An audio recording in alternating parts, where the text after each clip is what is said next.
Alright? So you can only activate twice. Only activate once, alright? There's no activating twice. There's no special things that happen if, you know, you satisfy 2 of the conditions for activation. Alright? So the third way that you can... So the fourth way, so that's the third, you know, the first one is an enemy army enters a region of the nation. The second way is its attack. The third way is the fellowship pops up there. Or the fourth way, which is a bit more useful than the fellowship at times, is if a companion capable of activating that nation enters the nation's cities or strongholds. Alright? So, for example, so excluding Rohan, you know, because that's a... Well, for example, we could use Gandalf the White, alright? Remember from his card, alright, this one, in the bottom right hand corner there's a symbol. There's a tree there, 2 horses, which basically means that Gandalf the White can activate any city, any nation on the map, alright? Some of them are a little bit more specific. For example, Gimli, which goes without saying, this is the dwarf political counter. Gimli is able to activate the dwarves if he lands in one of their cities or strongholds. Alright? Just the way it works. So that's the 4 ways to activate a city. Alright? Now there are other ways other than using action dice to move down the political track. Alright? So every time that a nation's army is attacked by an enemy army, then they can move down 1 space on the political track. Alright? So let's pretend, right there, that, you know, Rohan had its units back, alright? And let's pretend that, you know, they have a fight right here, alright? And the first round they kill off 1 unit, alright? That would activate Rohan if Rohan wasn't activated yet, alright?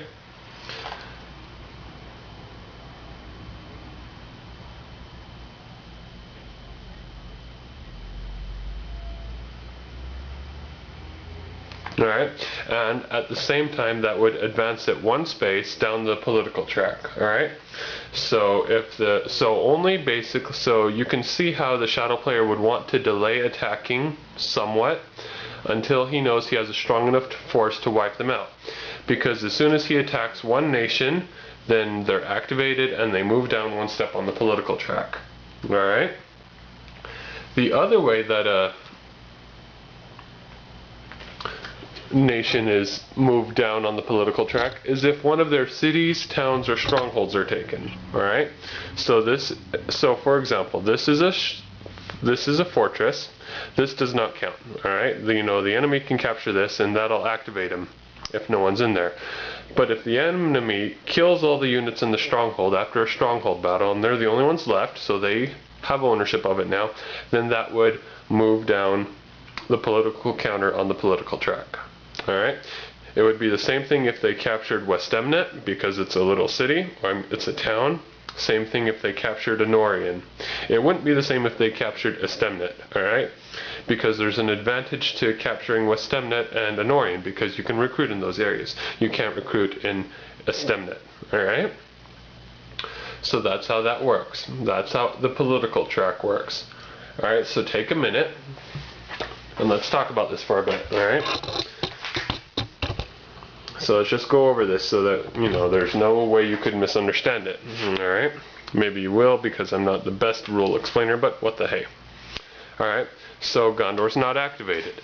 Gondor could get activated if Gandalf stepped in there, if the Fellowship stepped in there, referring to one of their cities or strongholds, if Gondor was attacked, if one of the Gondor regions was entered into by an enemy army, that would activate him.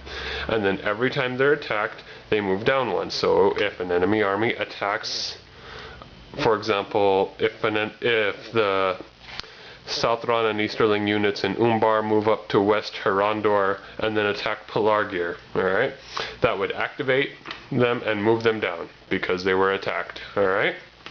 So just some things to consider. That's how that works, alright? So let's look at the map for a little bit so you can check this out, how they designed it, alright? Notice that Osgiliath is not part of the Gondor nation, alright? But it does start out with 2 units in there. Those are very valuable units, alright? They make it so that if an army attacks Osgiliath, then Gondor is immediately activated and moves down 1 step on the political track. Alright?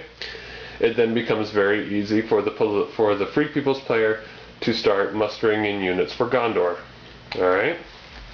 So think about that as you're playing your game. You want to get your nations activated so that you can beef them up, mostly so that you can distract the shadow player while you have the Fellowship running towards Mordor, alright? Be it whatever way you may want to take, you want to get them to Mordor as fast as you possibly can, alright? The shortest way is through Moria. Point blank, it's just the shortest way, alright? But that's how the political track works, alright? So let's talk about some cards before we move on. We talked about how, both sides draw cards, alright? Both sides are going to draw cards, character cards, and strategy cards, alright? Let's talk about some special character cards for both sides. Alright, before we talk about some cards, let's finish talking about the action dice, alright? So we've covered mostly all the symbols on these action dice, alright? The Palantir, the muster icon, the army icon, or the muster icon on this one. The character icon is a special icon, alright? So let's talk about the character icon first for the shadow player, alright? Then we'll be done talking about this, alright? So the character sword icon allows character movement, alright? So the characters for the shadow player are the Nazgul, one there, one there, one there, and one there. Alright? So if I were to use a character sword icon, then I could do one of a few things, alright? Well, the first thing I could do is I could move all the shadow characters anywhere on the map, mainly because the Nazgul have infinite movement. So, I could go from Morannon to North Rune, all the way over to Ered Luin, I can go from one place to another with any character movement. And I could do this with all the Nazgul, alright? So, I could send one here, wherever. Alright? And the Witch King is the Nazgul for all intents and purposes, alright? However, if I had, an army sitting out somewhere, like, here in No Man Lands, and I had this army of units right here, right? I'll just pretend they're standing up. So I have an army of units right there, and I have them, and they're with a leader. Alternatively, I could use one of these dice as an army action dice for just one army. So for example, I could use this dice and have the army move 1 step from their current region. I could have them attack an opposing army 1 region away. It works just like an army dice, except it only works with 1 army, not 2. Alright? Simple enough to understand. Alright? Keep in mind that you can use the character action dice to move any or all characters on the map for your player. Alright? We could also move Saruman, but Saruman has movement of 0. Alright? So that doesn't really make much sense. Alright? So now let's talk about how the Free People's player uses that die. We've talked about how the Free People's player can hide with this dice. We talked about how the Free People's player can move with the dice, but let's talk about character movement with the die. Alright? So we have Gandalf sitting in Fangorn, and let's pretend that, we have other companions spread out somewhere on the board, alright? Let's say, Pippin's in South Anduin Vale, Merry's in the western Emyn Muil, Boromir and Legolas are in a group, and Strider is in North Ithilien, and Gimli is in North Ithilien with Strider, alright? So if I wanted to move characters around, and I had an action die like this one, I could use 1 action die and I could move any or all characters on the map. So for example, Gandalf the White has movement of 4. 4? Let me check that. Yeah. When Gandalf the White is alone, Or when he's with a hobbit, he has movement of 4, so he can book it, alright? So, you know, 1, 2, 3, 4. He can move there if he wanted. And then I could move these two. They have the highest leader in this little group has movement of 2, so they could move 2 spaces, you know, 1, 2. He has movement of 1, he could move to Dead Marshes, he could move to Western Brownlands, alright? And you know, Strider and Gimli here, Strider has movement of 3, Gimli has movement of 2. I could move them both together, you know, 1, 2, 3, or I could separate them, you know, 1, 2, 3, and 1, 2, alright? Whatever, I could do that, alright? But let's talk about a few things for the characters, alright? So, some things to keep in mind is that if characters are moving by themselves, then they are unaffected by the presence of enemy armies. So if I had, you know, an enemy army here and here and here, whatever, then, you know, all these players could, you know, they could pass through these armies, you know, like 1, 2, 3, or whatever, and it wouldn't affect them, alright? The only time they would be affected is if they were part of an army, like this one. So like a really bad thing to do would be this, would be to place all your characters with just one army figure, because then if that army figure dies, then all of these character figures die, and that's really sucky, alright? We talked about battle, we talked about leaders, and companions count as leaders, but you know, we don't need to go over that again, but that's how that would work, alright? So just talking about real quick the other dice on the fellowship die, you know, we talked about that one, yeah, we talked about how you can muster with that one. That's a muster die, that's a muster army die, Palantir, Will of the West, and then, you know, a few sword icons, alright? So let's talk about the elven dice really quick, the elven ring counters, alright? So, you know, say that, you know, the shadow player had 2 dice left, and, you know, say the, oh, yeah, that works, alright? Say that was the result, and the, you know, the shadow player has these 2 dice left, and that's the last turn for the Free People's player. Well, he could use one of his elven ring counters, doesn't matter which one, and he could use it on this and turn it into whatever he wanted, you know, a movement die, alright? And then the ring counter would immediately go to the shadow player. And you know, the Free People's player could, you know, use this dice however they wanted, as, you know, a sword die. And then the shadow player would then have the opportunity to also use this ring on the same turn. Alright? So then he could change this to a muster die, or I don't know.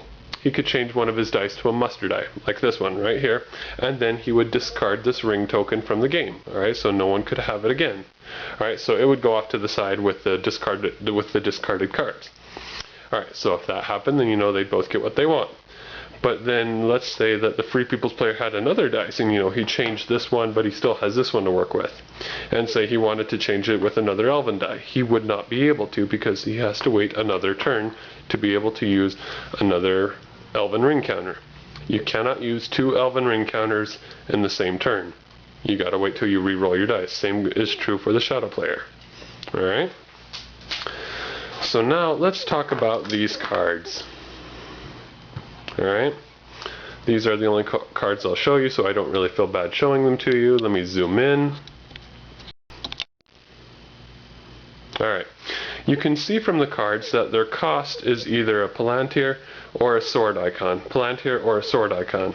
Alright, so we talked about how the Fellowship, you know, is dinking around somewhere here trying to get to Mordor. Let's pretend that they're in the Parth Celebrant, alright? And, you know, the shadow player and the Free People's player somehow have these cards in their hands.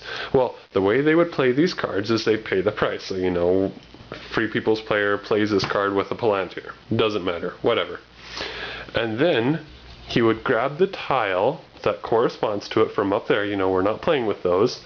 And he would take the one that corresponds to the card, a 0 or -2 or -1, whatever. And he would put it on the card like this, and then place the card off to the side to be remembered for later. Same goes true for the shadow player. Nothing happens yet while the Fellowship is not in Mordor. Alright? He would take the corresponding tile, place it on the card, and place it off to the side. Alright? That's how those cards work. Alright? So, let's talk about one of the last little things about this game. Alright? So you can imagine that, you know, some way, somehow, eventually the shadow player is going to start, you know, wiping people out. He's going to bring in his units and he's going to gain strongholds. And, you know, he's going to start gaining points down here. Shadow player will start gaining points. You know, it'll go, you know, from a little bit to quite a bit. He could be around 6 points or whatever. Alright, we get that. Alright, but eventually the Fellowship is going to hit Mordor. Alright? So right there, the Fellowship is going to hit Mordor. Alright, so let's talk about what happens when the Fellowship is in Mordor. Alright, so let's talk about how this works with the Mordor track. Alright? So let's pretend that the Fellowship is here. Alright? There's a few ways to get into Mordor, and there's a few different things for depending on what version you're playing.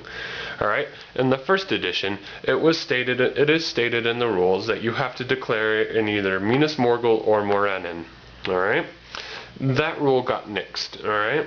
That is no longer applicable because that is exceedingly difficult and you can really get hurt just by landing in there at the wrong time. So the basic rule is once you hit either Minas Morgul or Morannon, you start on the Fellowship track, or on the Mount Doom track. The Mordor track. Yeah. Alright. So let's say that the Fellowship is sitting here in North Ithilien. Alright, here's one way they can get in. And they are on step 1 on the Fellowship track. So, you know, way up there at the top of the board on the blue track, they're at step 1 and they are not revealed. Alright.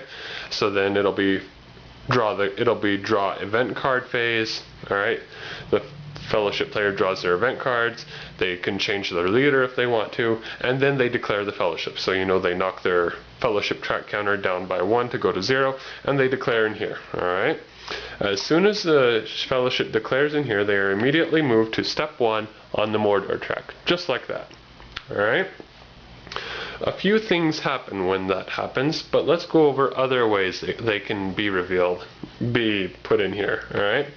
Another way is they could, you know, try to move one space, alright? You know, they could move the Fellowship, you know, with this one. So like if they were on step 0 in North Ithilien, they could move the Fellowship with a character action die, and, you know, they could attempt to move in, and then they would be revealed. They do have the option to move into a stronghold whilst being revealed, and, you know, that would put another tile on them, but as soon as they're in here, they would go to step 1 on the Mordor track.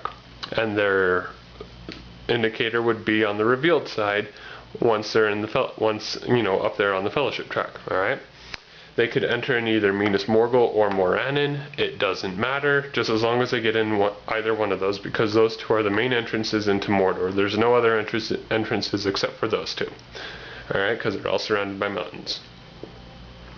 Alright, so as soon as the Fellowship hits Morannon or Minas Morgul, then a few things happen. Alright, oh yeah, and the Fellowship can enter with all party members still in the Fellowship. So, you know, they could enter with all those guys, you know, right here.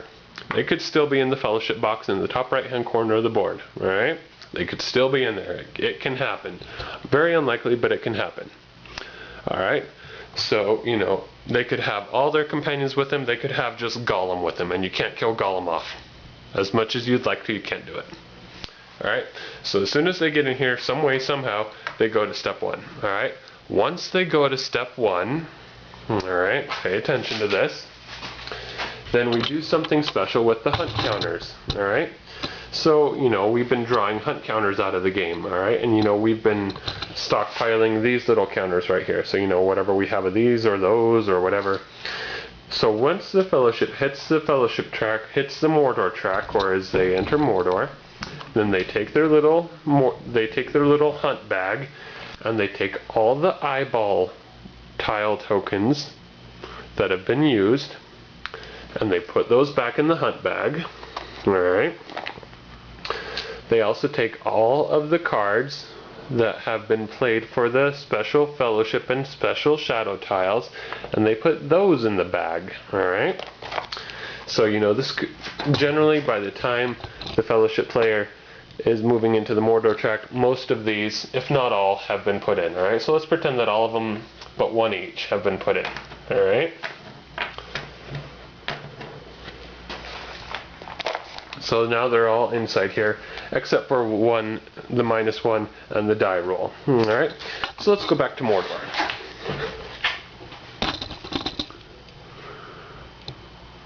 Alright, so back to Mordor. Alright? So, once you hit the Mordor track, the Fellowship track is no longer used. Alright? So, first of all, let's pretend, for the sake of argument, because it's more realistic that it would happen this way, that Gollum is the guide of the Fellowship in Mordor. Alright? So, if Gollum is the guide, then that means that the Shadow player can always place at least one die in the Fellowship box, in the Hunt for the Ring box. Alright, so he places one in there. So then die rolls happen. Alright? You know, the Shadow player could have any number of dice. He rolls his dice, takes out all the eyeball dice, 3 of them. That's not bad, that's really good. And now let's talk about the Mordor track, alright? Moving on the Mordor track is especially dangerous and very difficult, alright? Generally, you want to have very little corruption when you get here, as little as possible. Sometimes it's advantageous to stay in a city or stronghold and heal up a whole bunch before you hit Minas Morgul or Morannon. Alright? Very important to have, like, you know, around 2 to 3 points of corruption. Sometimes you can do it with, 6 points of corruption. Very unlikely you'll make it through on 9 points of corruption. Very unlikely. Alright? So, it starts just as it always does, Free People's player's turn. The first thing the Free People's player wants to do is he wants to move the Fellowship. Alright? So he uses an action die, same as always. Alright? And this time there is no more rolling for the hunt. Alright? It is immediately successful, and the Shadow player or whoever draws a tile out of the hunt tile bag. Alright? And it's a 3. Alright? So, same as before. The Fellowship player has to take 3 points of corruption. 3 points of damage. Alright, we've talked about this, he can take it as pure damage, he can sacrifice a companion, he can sacrifice his leader, companion at random, it doesn't matter. Some way, somehow, he has to take care of that 3 damage. We know that, we've been there before, alright? So, it can move down on the damage counter track, but let's pretend that a different tile was drawn, alright? Not a 3, but a different one. Alright, so I'll just dump them out so I can show you different examples. Alright? The blue tiles are especially useful, alright? If this tile was drawn out, it goes without saying that this is a blue one, so it's a special one. 0 points and no reveal. So, the Fellowship player would, how he used the 1 dice to move? Well, he moves once, and he takes 0 points of corruption. Elven cloaks, very useful in Mordor. Saves their lives. Very, very useful. Alright? And here is the best tile of all for the Fellowship player. Alright? The -2. The Phial of Galadriel. Alright? Really cool. Really self-explanatory. Go back, -2 points on the corruption track. So if you're at 6 corruption, go to 4. If you're at 2, go to 0. Very helpful. If you're at 0, you stay at 0. No going to -2. Alright? So that's what would have happened with that one. Alright? A simple die. Alright? Now, just as before, the dice gets placed over there to show that the Fellowship has moved at least once. Alright? Let's talk about another tile that could have been drawn. Let's talk about the eyeball tile. Alright? The eyeball tile. Well, the Fellowship goes to revealed. Alright? So, we'd go up to the Fellowship marker, way up there at the top, and we'd reveal it. Same as before. Alright? And then down here in Mordor, they would be revealed, but they would have moved, alright? But the thing with eyeball tiles in Mordor track is the damage is now equal to however many eyes are in the hunt box, alright? So, this was the dice that was used to move the Fellowship, so it doesn't count the first round. But there are 3 dice in the box, so the Fellowship player has to take 3 points of damage. Alright? Take the damage however you want. Fellowship player has to deal with it. It is very important for the Fellowship player to stay as hidden as much as possible. So, the Fellowship player would use this dice to hide the Fellowship. and then it would be very foolish of him for him to move the fellowship again, but he could. And then if it was another eyeball tile, then it would be 4 points of damage, all right, that he would have to account for. All right, so you can see how it's very dangerous to move. All right, let's talk about other tiles that can be drawn. All right, so for example, this tile, this is a good tile. All right, let's talk about this tile. All right, first of all, it's self-explanatory. 1 damage. Second of all, revealed. Third of all, no movement. All right, so let's talk about what that means. So we got the fellowship sitting over there. They use their action dice and they move their first time, so they go from here to here. But the shadow player draws out this tile. So they take 1 damage, they're revealed, but they don't move. That symbol in the bottom right hand corner, the sword with the cross through it, that means they don't move. So they took a damage, they got revealed, and they didn't even progress down the Mordor track. That's what that little symbol means. So these tiles are very nasty for the Free People's player. Alright? So we can look at the other tiles that could pop up. 3. No reveal icon, but lots of damage, and you don't move. The eyeball token, alright, take damage equal to the number of dice in the hunt box, goes to revealed, and no movement. Alright, let's talk about the last token. This one. This one is, when this one is drawn, the shadow player or the Free People's player, I guess it doesn't matter, they take 1 of their dice, roll it. Oh look, the Free People's player has to take 5 points of damage. Some way, somehow, those points of damage have to be accounted for. That hurts a lot. This is a very powerful little token. It could also be a 1. And then it would be really nice. But it's a gamble. Alright? So, we talked about that. We talked about how, the dice still accumulate, but now eyeball damage is equal to the number of dice in here. So on the first turn, the number of damage would be 3. If the fellowship moved again and it was another eye, then it would be 4 because they've already moved once, and progress is just like always. It's no more trying to roll for a successful hunt. They're always successful. And you can see how with patience and perseverance and with much luck, you'll move once and twice. So 1, 2, 3, 4, 5, move 5 times, and then you're at the crack of doom and the Free People's player wins. Alright, but the things that'll really mess you up are those tiles right there. These 4 tiles will really kill you. Alright, so you want to kind of be prepared for these. There are some cards that really help in the hunt tile, in the Free People's character deck. It's like, there's a few cards that say decrease your number of corruption points by this and then do this. Those are very helpful. You want to usually save those when you get into Mordor. Alright, so let's talk about one of the last few things. Alright, so say the fellowship player didn't move at all. So both players roll their dice. Shadow player has 3 dice in there ready to attack the Free People's player if he moves, but the Free People's player says, oh heck no, I'm not going to move. Well, as a penalty for not moving the fellowship while they are in Mordor, if a whole turn goes by and all the dice have been used and the fellowship player did not move the fellowship, then the fellowship player has to take 1 point of corruption. Alright? Generally when you're here, you want to really move fast. But you don't want to move too fast because the eyeball tiles can really hurt you. Alright? So that's how that would work. Alright?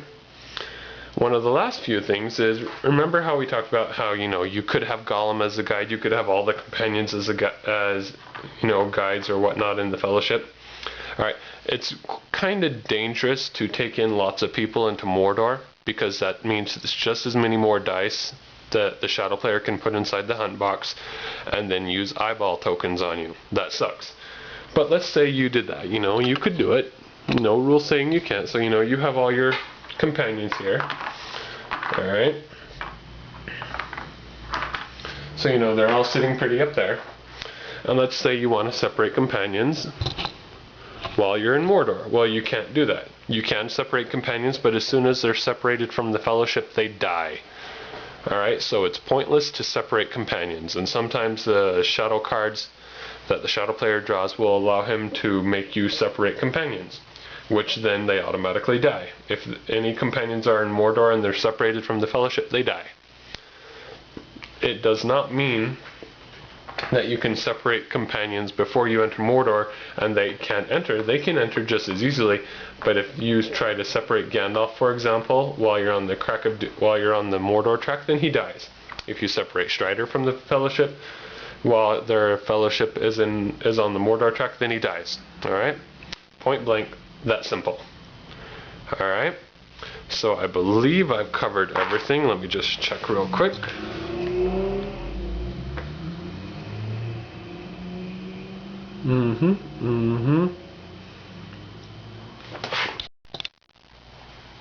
Alright, so that covers it for the Mordor track and the Fellowship in Mordor. Once the Fellowship hits 12 points of corruption, they're dead, and the Shadow player wins.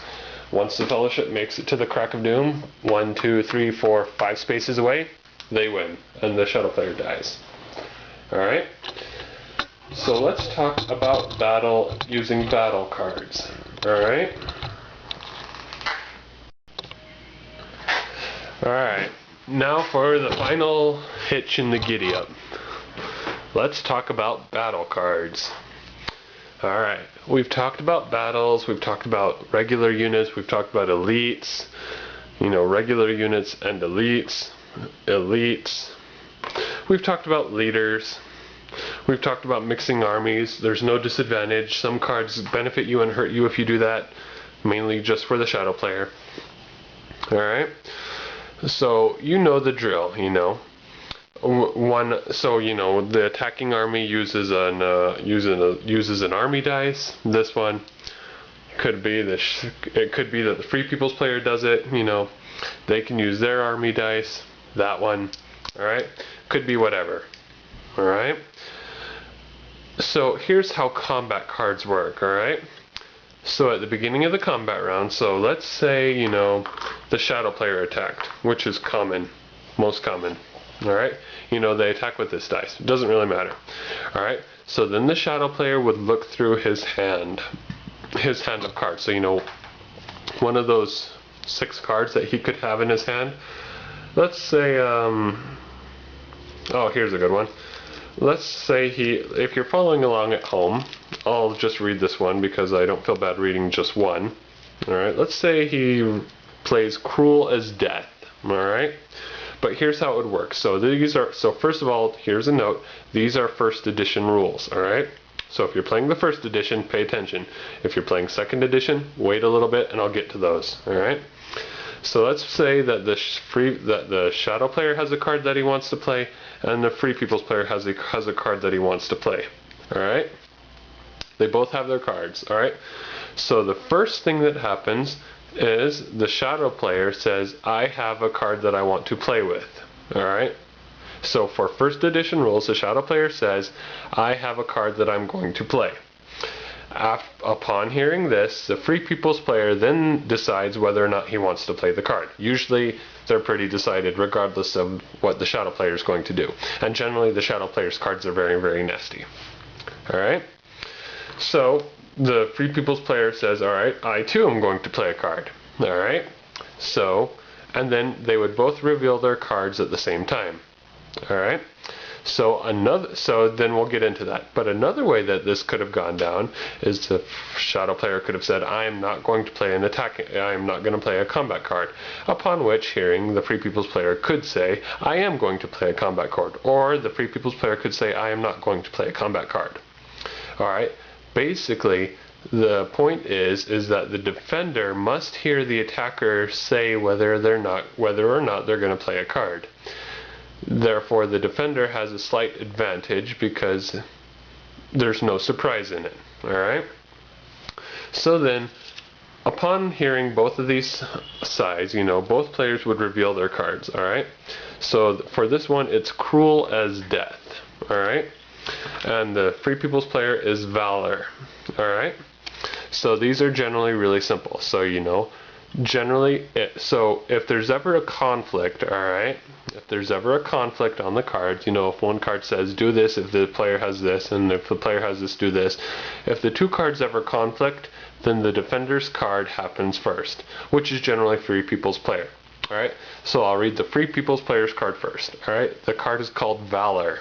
It's from the Eomer, Son of Aemond card. Valor. Play only if a Free People's Elite unit is in the battle. Once again, the bold text. Look, check it out. Free People's Elite unit. It's in the battle. Alright, do what it says. Add 1 dice on your combat. Add 1 to all dice on your combat roll. Alright, not bad. Alright, plain and simple. Really cool. Simple and easy. Alright, that's easy, you know. So instead of 5s and 6s, you hit on 4 5s and 6s. Alright. Cruel as Death, which is found on the Cruel Weather card. Alright, play only if your leadership is 2 or more.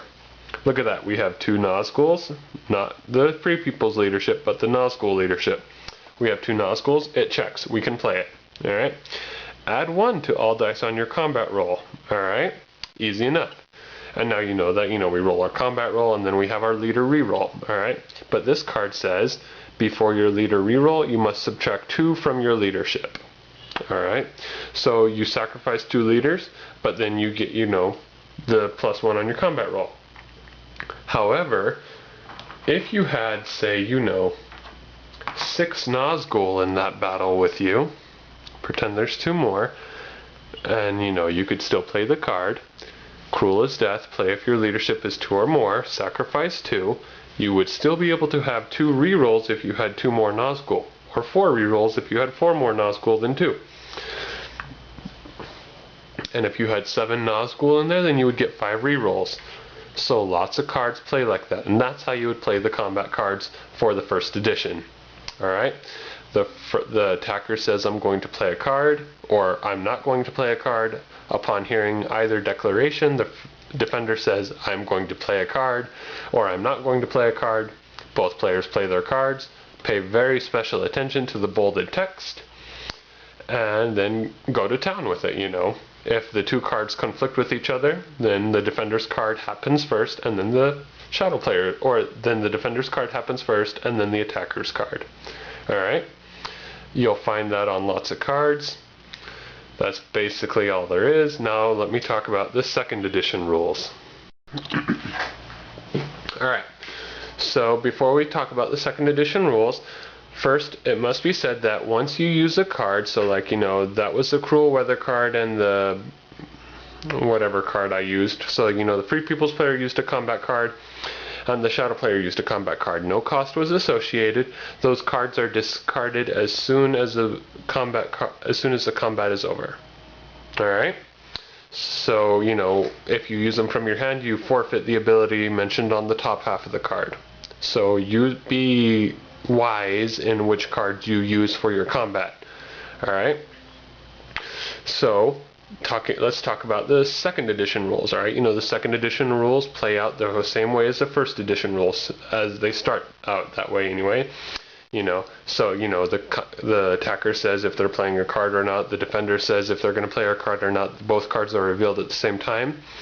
But with 2nd edition cards, you'll notice that in the bottom left-hand corner of your card there's a number. That's an initiative number. The card with the lower number happens first. Alright? So if one card is a 2 and another card is a 3, regardless of who the attacker is and who the defender is, the card with the number 2 happens first, and then the card with the number 3 happens later. Generally, all the shadow cards happen last. Alright? However, there are some cards that don't do that. Now, if the cards are tied, you know, if both cards have the same initiative number, then the defender's card happens first, same as before. Alright? So that's how the cards work for the 2nd edition, and they're still discarded. Alright? So that's basically the game. I've gone over just about everything you've ever wanted to see or know about this game. Last thing I'm going to talk about is just to give you an idea of how the game works. Alright? So notice, for example, these 2 cards. Alright, we've already talked about these 2 cards. One is Elven Cloaks, one is Give It To Us. Alright, instead of using the hunt tile abilities on these cards, I could use the attack abilities. So, you know, it is a gift. The bottom portion of the Free People's card. Play if the defending army is in the same region as the Fellowship. Add 1 to all dice on your combat roll and later reroll. That's a really good card. But if you use that, then you cannot use the hunt tile side of it, alright? That's the downside. So you have to be very careful. Generally, I always go for the tile. Always, always, always. I never, ever, ever use the bottom half unless I know I can win with the military. Alright? Or this one. 1 for the Dark Lord. Play if the defending army is in the same region as the Fellowship. Add 1 to all dice on your combat roll and later reroll. Again, really good cards. But they come at a price. Are you going to use the battle portion or the top portion? It's your choice. Remember, there's no cost associated with combat cards. You can use as many combat cards as you want in the game, but you can only use one at a time. Alright, so you know, you're going to roll your dice. Before you roll your dice, you play a combat card, you roll your dice, take casualties, and the attacker decides to go again. They can play another combat card, and the same rules follow. You know, declare if you're going to play a combat card, tell the defender chooses if he's going to or not. Either way. Alright? So that's how the combat cards work. Alright, you don't have to listen to this last portion of the game, but if you want a nice little comprehensive tutorial, this is how it's going to go. I'm going to go through the rule book to make sure there's nothing I missed, and if there's something I missed, I'm just going to cover it really quickly. Alright, starting in the beginning. You don't have to listen to this if you don't want to. I'm pretty sure I've covered everything up until now, but there could be something I missed. I doubt it, though. Alright, so in this game we talked about, you know, strongholds and cities and towns and fortifications. Not fortresses, fortifications. Alright? You can muster recruits in strongholds and towns and cities, but not in fortifications and not in empty regions. Alright? We've talked about, you know, borders. You know, this is a Rohan border, this is a white border. Units can cross anything with white borders. If there's a black border, they can't do it. Alright? You know, that's a mountain. Alright? Just the way it works. Alright, we've talked about the nations. You know, 8 nations, 3 shadow nations, and 5 Free People's nations. Alright? We've talked about the track boxes, you know, the Fellowship track, which keeps track of the Fellowship's position, the corruption counter, which keeps track of corruption. We have down here, right down here, you know, the point track board area, keeps track of points, Fellowship counter, shadow counter. Alright, we talked about the track up there, the political track. We've talked about that, you know, how they move and how they interact and whatnot. Alright? Alright, and we've talked about the game phase, you know. Phase 1, draw event cards. Phase 2 is Fellowship phase. Change your leader or declare the position of the Fellowship. Alright? Phase 3, hunt allocation. The shadow player decides how many dice they want to allocate to the hunt. You know, it has something to do with the Fellowship. I've covered it. How many companions are left in the Fellowship? I've been over that. Alright? Then it's the action roll. Both players roll all their action dice. Alright? Then it's action resolution step. You know, both players start, you know, one at a time, taking turns. You know, if one player has more unused actions than he does, then they can pass their turn, regardless if it's the shadow player or the Free People's player. Alright, then we have victory check. Alright, you know, if the Fellowship gets 12 points of corruption, they die. If the ring is destroyed, then the shadow player dies. If both players attain their military victories at the same time, then shadow player wins, because the shadow player victory has precedence over the Free People's military victory. Alright? We've talked about, we've talked about the Elven Rings. Alright? We talked about how each player can use them once per turn. So for every time you roll the dice, you can use 1 Elven Ring if you have it. You can't use 2 in a row. You can do what I showed you though. You know, the Free People's player can use a ring and then the shadow player can use a ring. But the same player cannot use 2 rings in the same turn. Alright? We've talked about the event decks. You know, the character decks generally have more to do with characters and character abilities. The strategy deck generally has more to do with armies and strategy army abilities. Both sides, they're both pretty much the same. Generally, something I like to do is I like to get through the event decks, the character event decks, because that's where my most powerful cards are for the Free People's player. For the Shadow player, same is true. You can get the Fellowship hurt really badly if you get the right combination of cards. Alright. We talked about drawing additional cards. You know, you can use Palantir dice for that. This one right here. Both sets of dice have them. Free People's dice and Shadow dice. We talked about how you can draw cards with these and play cards with these at the same time. Alright. We talked about army composition. You know, it doesn't matter if an army has units from any nations, just like this one. It's kind of a mongrel army, you know, Sauron people, Isengard people, you know, Rohan units and Gondor units and different leaders and whatnot. The leaders are leaders. The units are units. Regulars are regulars and elites are elites. No difference. Alright? We talked about recruiting units. You know, you can only recruit in cities, towns, and strongholds. Sometimes the cards will let you break certain rules and let you recruit where you normally couldn't recruit, or, you know, some special ability or what have you. Alright? We talked about moving armies, you know. We talked about how, you know, you can move armies with this kind of die, right? We talked about how you can move armies with this. You can split an army. You can move two armies. You know, we've talked about this. We've shown it. Alright? We've talked about how you can't move in certain areas. So, you know, you can't cross mountain areas. So, like, you know, right here, this little mountain area, you can't go from, like, Anfalas to the Fords of Isen. There's a mountain in the way. You can't do it. Alright, same thing applies to companions, you know. And the same thing would apply to companions, you know. Companions can't cross mountains either, nor can minions. However, Nazgul can go anywhere. They can fly. Alright? We talked about way early combat strength and leadership. We talked about how you resolve a battle. One side can retreat, one side can attack, keep attacking, or until the other side dies or retreats. We've talked about how you can and cannot retreat. We've talked about the combat roll, the leader reroll. You know, there's 4 leaders here, so they would get 4 rerolls. 2 leaders there, they would get 2 rerolls. We talked about modifiers to rolls. Alright? Some combat cards give you modifiers. Alright? You could get +1, you could get -1. Sometimes cards work like that. Alright, continuing on. We talked about how you... Ooh, this is one thing I didn't talk about. Alright, so this is good. This is why I said you might want to listen. I might have missed something, and I did. Alright, so we talked about how, you know, you can take casualties. So, you know, say the Shadow player had to take so many casualties. Well, they take casualties, alright? The casualties that the Shadow... Oh boy, this is going to be a while, but that's okay.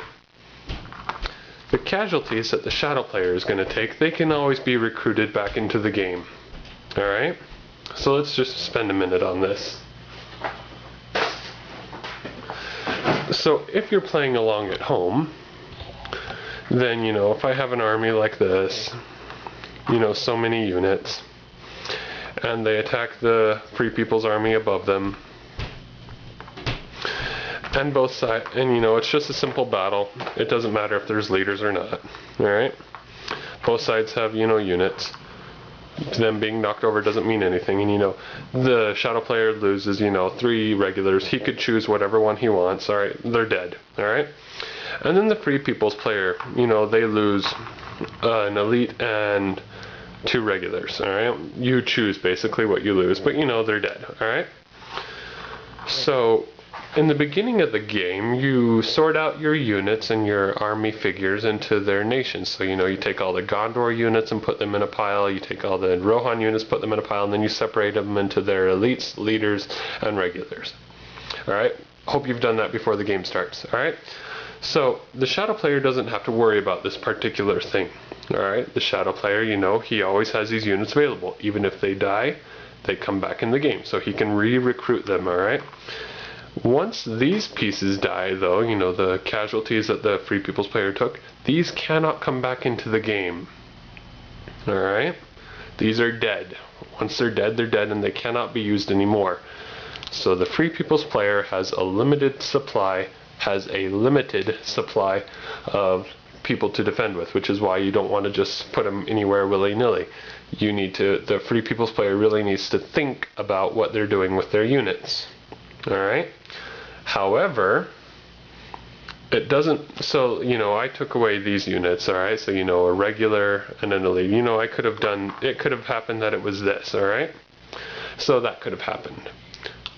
Alright? So here's how the Free People's player doesn't have infinite units like the Shadow player does. The Shadow player can keep on playing his units and putting them back into battle, He just has endless monsters at his control. Free People's player does not have endless men at their disposal. So let's say, a battle ensued, alright?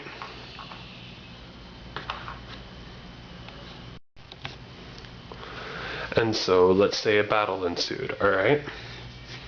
So let's say, the Sauron units, so the Shadow units dealt 1 damage to these units, and for some reason the Free People's player wants to downgrade a unit. They take 1 damage. Well, this thing can't take 1 damage, it has to be put back.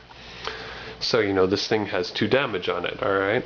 So one of the things a Free People player can do is, instead of just losing this completely, they could take this unit, alright, and they could downgrade it, alright? So, they take this unit and they put it in their dead pile, alright? It would go to their dead pile, but then they could, instead of pulling from their readily available units pile, they could pull from their dead pile one Rohan unit that was dead but now can come back as that, because it's just one of the cool rules of the game for the Free People's player. So if they want to downgrade one of these things, it would go to the dead pile, and they could pull one of these guys out of the dead pile for the downgrade. We've already talked about downgrades, and that's how it would have worked. Alright? The same thing is true for stronghold battles. So, say we had, these units in here, and let's say that there were 6 units in there, and this army is going to come in from the Fords of Isen and attack Helm's Deep. Alright? Well, they attack Helm's Deep.